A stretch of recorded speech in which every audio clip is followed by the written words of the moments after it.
Artemis Toast here, and I'm doing another new playlist to get right to it.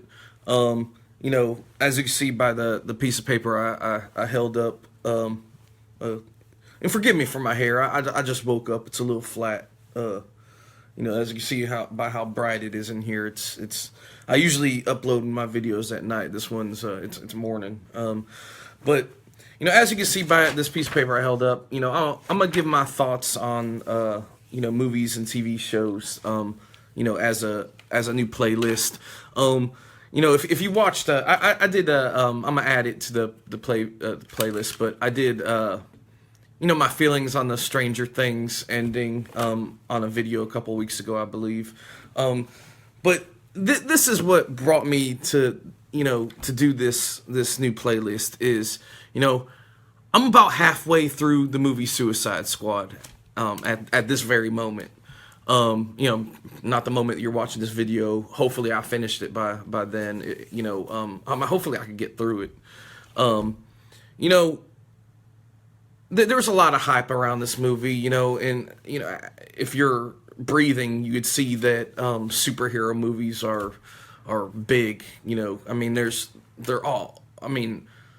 If there's a comic book about it, there's a movie about it. And if there isn't, there will be. Comic books, characters, DC, Marvel, and I'm sure some other ones I've never heard of. They're becoming just big box office, draws, which, it's all about dollars and cents. So that's why they're, popular with the corporations that, and production companies that make the movies, because they equal, bottoms in the seats in the theaters. So it's very, has a huge part of the movie, market at this point. You got your Guardians of the Galaxy, like tons of Marvel characters, tons of DC characters. You got 14 different Batmans, about 6 different Spider-Mans, 27 different Supermans, give or take 2 or 3. So it's a very saturated market with these comic book movies. As I previously mentioned, I'm working my way through Suicide Squad, and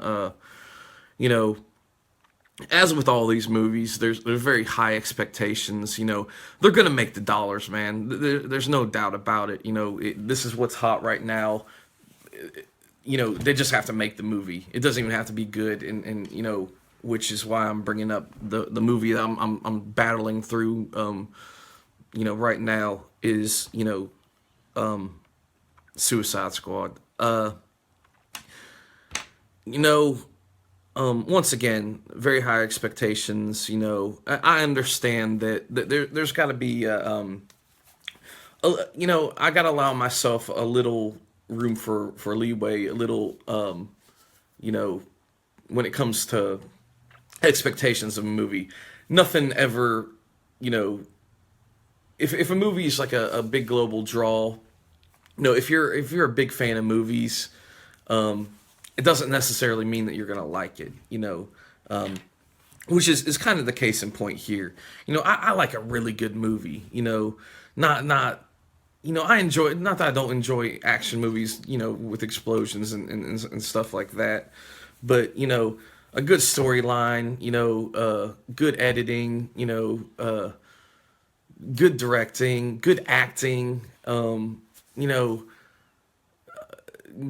great cinematography, and then all edited and put together well in a nice package. The culmination of all those things, are, I guess it's a little too much to expect. Especially when you're talking about a summer action blockbuster. That's what it is. They're not going for Academy Awards or anything like that. But still, As I previously mentioned, I'm about a halfway through Suicide Squad, the extended edition. Order it right on the TV on the Amazon Primes. Um, you know, um, you know, I, the acting's not good at all. It's man, I don't know if they're trying to be campy. I don't know what they're going for, but the acting is just, there's an old term that they phoned it in. When it felt like that. You know, you get a lot of. I mean, you could kind of tell who got paid the most too. Obviously Margot Robbie, Jared Leto, and the Will Smiths. They got the most speaking lines, and you know, and forgive me, I never put a voice to Harley Quinn. When I read the comics, I understand the backstory and the history to a certain extent. And to fill in the blanks, I could Wikipedia it. Use the Wikipedia, but man,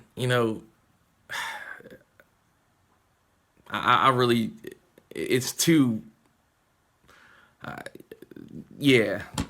I understand she's an Australian actress and everything, and doing any alteration of accent is I guess a marvel in itself in the acting world, but not digging it. Will Smith is just being Will Smith. Will Smith as Deadeye is, you know, Will Smith as Hitch. I mean, it's and forgive me. Will Smith's not a bad actor. By no means, but this isn't what I would call a great performance. You know, an hour into it, and for a movie that they pack so much into the first hour, it still feels slow. You know, and that's another thing that they pack too much in. They in an hour they just threw all this together. I mean, it feels forced. Once again, I consider myself a professional because I'm over 100 uploads. It's got to be worth something. I know I'm the world's greatest guitarist, no question there. I do have magical ears of honey, which brings me to my next point. Enough talking about the negativity. Real quick, one more. The set pieces, man. The set pieces in that movie. The pieces in that movie, especially the outdoor action scenes, are pretty much all of them. If you've ever watched Entertainment Tonight and they showed you behind the scenes of a action movie being shot, where you could see the cameras, they're capturing it with their camera, which isn't movie standards, but you still see the lot, the scene, the lot or whatever, wherever it's taking place.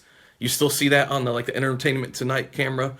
Well, that's what it looks like. It looks like you got an Entertainment Tonight camera. I don't know if it's the lighting. I don't know if it's the set pieces themselves, but it looks fake from like a mile away. Like I could tell where the gas lines that spit the flames are. I mean, I can't see the gas lines, but I can tell where they're spitting flames from.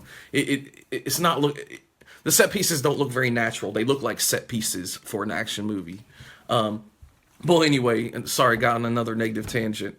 Sorry, I'm disappointed with this movie. I think they could have done so much better. I know there were a lot of reshoots, after Batman versus Superman. And that's another thing. Real quick side note, Ben Affleck should never be Batman in my book. And that brings me to another point. I think Tim Burton's, although it's been 20 plus years ago, Tim Burton set a standard where mixing, dark with comedic value in superhero movies with Batman and Batman Returns that unfortunately as a fan, I compare, that's the bar I set for these movies.